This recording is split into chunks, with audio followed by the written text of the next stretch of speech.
My girlfriend messaged me saying she's expecting, but it's not mine. I responded with, best wishes to the dad then.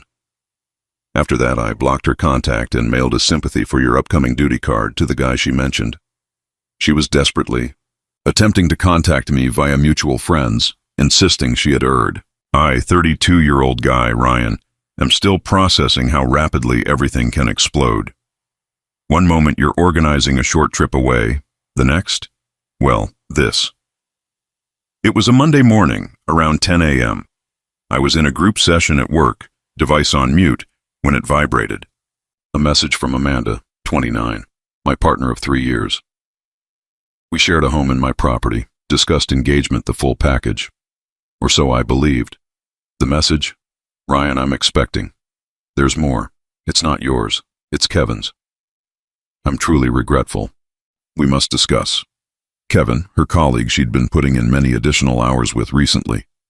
I'd sensed something off. Turns out my instinct wasn't merely overthinking. My first response? An odd serenity settled over me. The type that arrives prior to the chaos, or perhaps following the explosion when you're simply evaluating the wreckage in gradual motion. Yes, somewhere profoundly inside, but mainly, it was as if a mechanism shifted, tactical approach activated.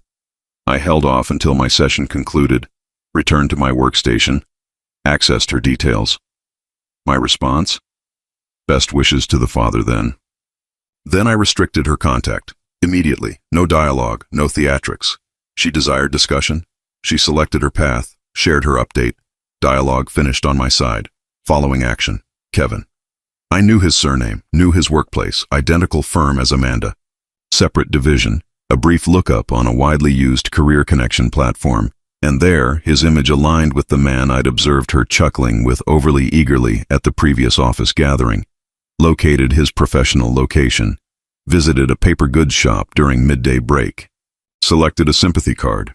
Not a newborn card. A sympathy card. Inscribed inside, to Kevin. Learned of your forthcoming obligation. Sympathies. Regards, Ryan. I dispatched it through an express delivery service to his workplace. Labeled priority. Childish? Possibly. Gratifying? Definitely. She resides in my residence. All expenses, home loan, all under my name. Her identity isn't on any document tied to this place. She relocated in roughly 18 months prior. Much of the furnishings is mine, from before Amanda. I departed work slightly ahead of schedule. Initial action, replace the locks on every outer entrance. Fresh latches, everything. Expense a few bucks, minor cost for tranquility. Then I began gathering her items, apparel, footwear, a surprisingly large quantity of cosmetics. Those small ornaments she'd placed throughout. I was systematic, contained it all, clearly marked. Amanda piled them near the entry, didn't experience rage, just productivity. She shattered our existence. I was merely clearing the debris. Now I anticipate. She'll return from her job around 6 p.m. Her access won't function. She'll attempt to reach out. Message. Oh, hold on. She can't. Restricted. This will be intriguing. Update 1. 72 hours afterward. Well, it's been an adventure. Appreciate the feedback and private notes. Reassuring to realize I'm not entirely unreasonable for handling it this way. The 72 hours afterward means when I'm composing this. The primary clash occurred Monday night. Identical day as the message. So Monday night, about 6:15 p.m., my security camera alerts. Amanda, appearing puzzled, then irritated, fiddling her access in the mechanism. She attempts her device, likely discovering she's restricted. Then the knocking commences. Ryan, let me in. What is happening? My access isn't operating. I allowed her to continue for a solid 5 minutes. Then I cracked the entrance. Merely a sliver. Latch still secured. Amanda. Ryan, finally. My access. It's not your access now, Amanda. It's not your residence now. What do you mean? Stop acting this way. I mentioned I regret it. It was an error. An error? Becoming expecting by another guy is an error? Curious wording. Your possessions are contained near the entrance. I recommend you organize for somebody to retrieve them. Her complexion drained, then flushed. The self-importance began to emerge. You cannot simply evict me. I reside here. I possess entitlements. Me. In fact, you don't. Your identity isn't on the home loan, the agreement, or any service invoice. You were a visitor, and your visit has ended. The mechanisms are replaced. Then her device rang. She peeked at it. A fresh surge of alarm. Likely Kevin. Excellent. My message reached. Amanda. Kevin just contacted me. Panicking. What did you do? His co-workers are staring oddly. That delivery just arrived about an hour back. Me. Simply forwarded my best wishes to the joyful parent-to-be through delivery. Appeared suitable for a pressing issue. You're a jerk, Ryan. This isn't just, I committed an error, all right? A massive one. I was mixed up. I still care for you. Me. Care? Is that your term for it? Your meaning is adaptable. You must organize to collect your items. Forward me a message with a schedule. You'll receive a 30-minute slot. She began weeping then. Genuine drops. Or theatrical. Who knows? Who cares? Amanda, where am I expected to go? I lack options. I think Kevin has some fresh duties. Maybe he can help. Shut the entrance. The knocking persisted for a while. Then she likely surrendered. The messages began an hour later. From a fresh message account. Initially remorseful. I erred. I realize. I'm extremely regretful. Can we kindly converse? Then insistent. You are indebted to me. I enhanced that residence. I invested effort into it. She selected a fresh bath drape once. And a pod organizer. Motivating. Restricted the fresh message. Then her closest pal, Melissa, began. Communications. Melissa. Ryan. Amanda is devastated. You cannot merely discard her onto the road. She's expecting. Her state isn't my duty, Melissa. She selected choices. She committed an error. She cares for you. Kevin was a brief lapse. You two were so solid. Evidently not solid enough. Her items are prepared for retrieval. You're being harsh. She requires your assistance. She requires reaching the parent of her child for assistance. My participation is finished. Restricted Melissa, now her mother. Carol has begun leaving recordings on my professional line, which I'm ignoring, simply allowing them to record. Ryan, this doesn't resemble you. Amanda is crushed. She's expecting goodness. You must display some empathy. She requires her items, and she requires a spot to remain until she sorts things. You cannot be this detached. The self-importance is incredible. They all appear to assume I'm simply expected to. What? Tolerate? It? Nurture another man's offspring because she erred? The nerve. She messaged me from yet another fresh account. Tenacious. I'll acknowledge that, insisting I cover a lodging for her, and provide her compensation for the sentimental effort of our partnership. I vow the web has damaged some minds. Flagged as junk. The containers remain near the entrance.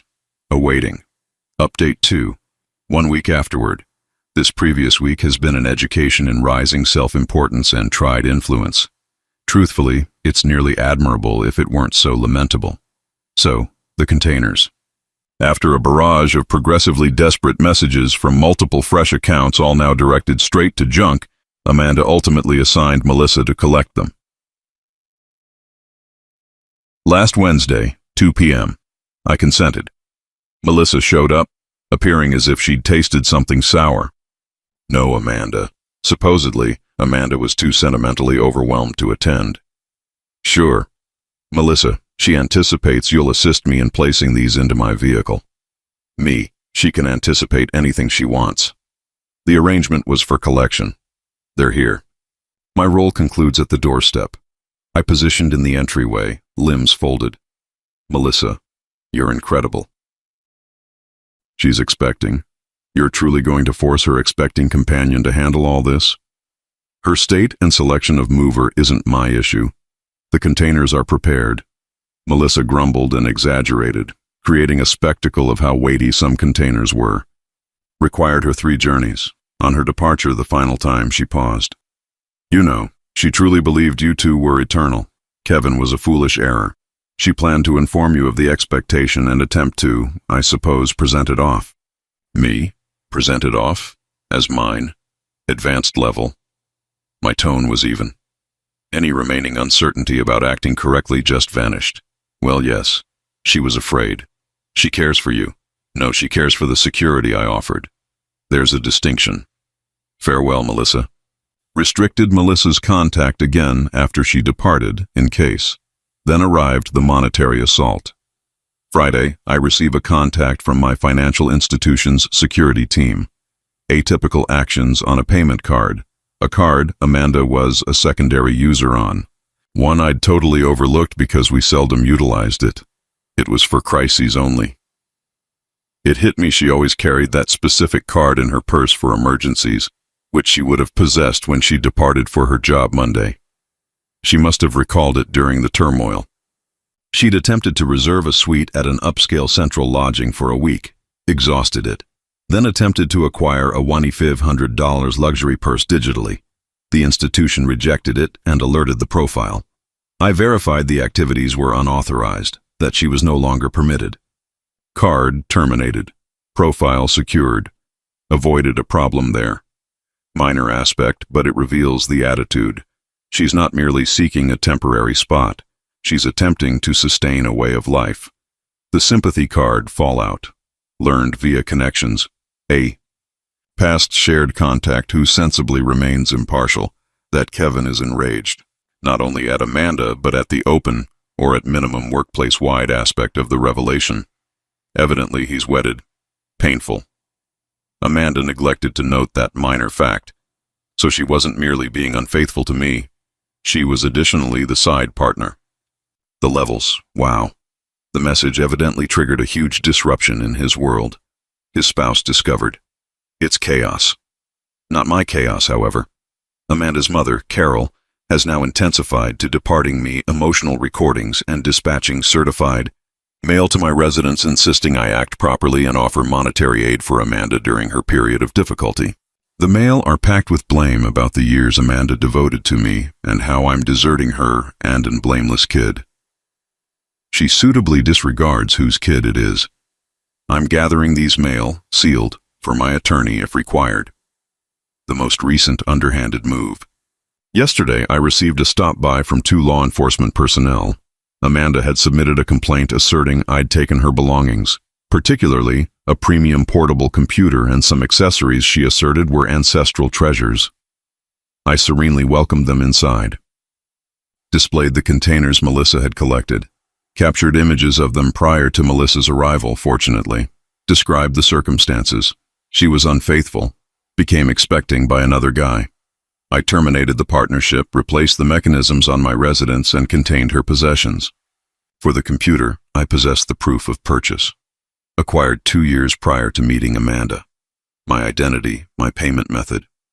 Regarding the accessories, I informed them I contained all I observed. If there were treasures, she ought to have. Safeguarded them better or retrieved them when she chose to destroy our lives. The personnel were courteous, but obviously viewed this as a chaotic separation, not a robbery. They recorded my account, appeared skeptical of her assertions, and departed. Fairly certain Amanda hoped they'd compel me to permit her return or provide her funds to resolve it. This isn't regarding a basic error anymore. This is a deliberate effort of self-importance and tried coercion, backed by her supporters. They truly think I'm required to resolve the disorder she created with another guy. My determination is merely strengthening. This isn't solely about the disloyalty anymore. It's about declining to be intimidated. Final update, 2 months afterward. It's been slightly over 2 months since D-Day, Destruction Day, as I now term it. The particles have largely settled, and I decided it was moment for a closing section. The law enforcement stop was Amanda's final genuine effort to directly compel me. After the personnel departed unimpressed, I had my attorney prepare a strongly worded stop and desist correspondence. It detailed her assertions, my proofs of purchase, images of the containers, sequence of the separation, and cautioned that any additional pestering, untrue assertions, or efforts to reach me or harm my standing would lead to prompt lawful measures for slander and pestering, including pursuing expenses. We dispatched it to Amanda, copied to her mother Carol, and to Melissa to be thorough. The immediate pestering from Amanda and Melissa halted nearly instantly. Wonderful, precious quiet from that side. The payment card attempt was a hidden advantage. It was obvious proof of tried deception, which my attorney also referenced in the correspondence as an indicator of her nature. What occurred with Amanda and Kevin? From what I've assembled from a few informants, individuals who know individuals, you understand the process. It's a disaster zone. Kevin's spouse naturally expelled him. His professional path is supposedly also suffering due to the workplace controversy. No one appreciates that sort of turmoil. He's supposedly faulting Amanda for all, asserting she deceived him, which honestly she likely did, similar to how she deceived me. He's not precisely advancing to be an attentive parent-to-be. Shocking. Last I learned, he's resisting any economic duty, requiring verification tests, everything. So much for their passionate fling. Amanda, based on these rumors, is in ruins. After Melissa couldn't accommodate her permanently, evidently Amanda was a difficult visitor, anticipating full service while offering nothing. Not surprised, and Carol understood I wasn't going to provide any money. Amanda had to relocate back with her folks. She's supposedly profoundly dissatisfied, faulting me, faulting Kevin, faulting everyone for her circumstances. No introspection. The self-importance is fixed. Her mother, Carol, nevertheless attempted one final desperate foolish action a few weeks back, regardless of being copied on the CND. She contacted my workplace, bypassed the front desk by pretending to be from my institution, and then started a weepy plea when I answered. Ryan, she's experiencing a tough expectation. Kevin is acting terribly. She's down. Don't you possess any compassion? Just a small amount to assist her stabilize for past times?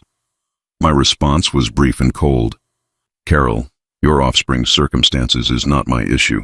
You were copied on a stop and desist correspondence from my counsel. Any additional reach from you through any method will be viewed as a direct breach and will face lawful measures. Do you comprehend?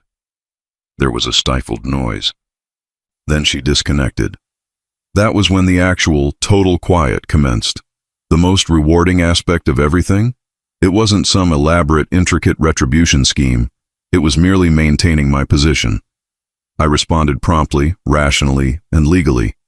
She prepared her situation with another guy, and now she's dealing with it, solo. The organic outcomes of her decisions were the true fairness. She assumed she could enjoy both, and consume it too. She assumed I was a pushover she could simply admit to, weep a bit, and I'd relent and take my role as the deceived supporter. She miscalculated me severely. The residence is serene now, tidier. I've gradually begun altering things, rendering it entirely mine once more. It felt satisfying to remove the final remnants of her. The calm is amazing. I did receive one last secondary bit of amusement.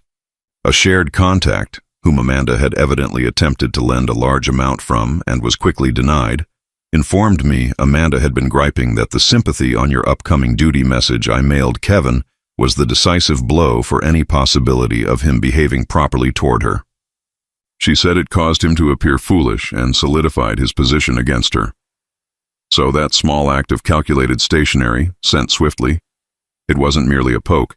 It was an accurately targeted strike that assisted guaranteeing the duty fell directly where it should, with Kevin and Amanda. They desired me to take on the results of their liaison.